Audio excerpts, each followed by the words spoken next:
नहमदु व नुसल्ली अला रसूलिल करीम अम्मा बाद। मैं मोमिन असना मरियम अब्दुल रहमान हूँ।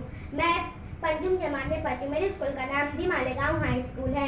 हमने रौदा है बियाबानों को, सहराओं को, हम जो बढ़ते हैं तो बढ़ते ही चले जाएंगे। हमसे वाकिफ है ये दरिया, ये समंदर, ये पहाड़। हम नए रंग से तारीख को दोहराते हैं। ऐ वतन तूने पुकारा तो लहू खोल उठा, तेरे बेटे तेरे जाबाज चले आते हैं। मोहतरम सदर, टीचर्स, भाई और बहनों, आज़ादी हर भारतीय को मुबारक हो, क्योंकि हम आज़ाद हैं। ये जुमला कहना बड़ा आसान है, मगर उनकी कदर व कीमत उन लोगों से पूछिए जिन्होंने आज़ादी के लिए दिन और रात एक कर दिया। मगर अफसोस, आज भी हम गुलामी की जंजीर में जकड़े हैं। रिश्वतखोरी, भ्रष्टाचार, हिंदू मुस्लिम नाचाकी में घिरे हैं।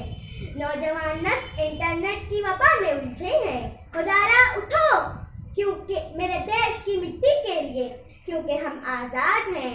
रिश्वतखोरी को खत्म करने के लिए हम आजाद हैं। कौम को ऊंचाई पे ले जाने के लिए हम आजाद हैं। मेरे हाथ में कलम है, मेरे जहन में उजाला। मुझे क्या दबा सकेगा कोई जुल्मतों का पाला। मुझे फिक्र है अपने आलम, तुझे अपनी जात का गम है। मैं तुलू हो रहा हूँ, तू गुरूब होने वाला है।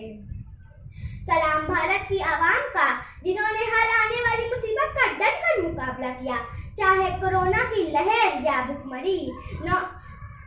नौजवान नस्ल, बूढ़े बच्चे, आओ हम सब मिलकर भारत को सोने की चिड़िया बनाएं, क्योंकि मेरी मिट्टी मेरा देश। जय हिंद।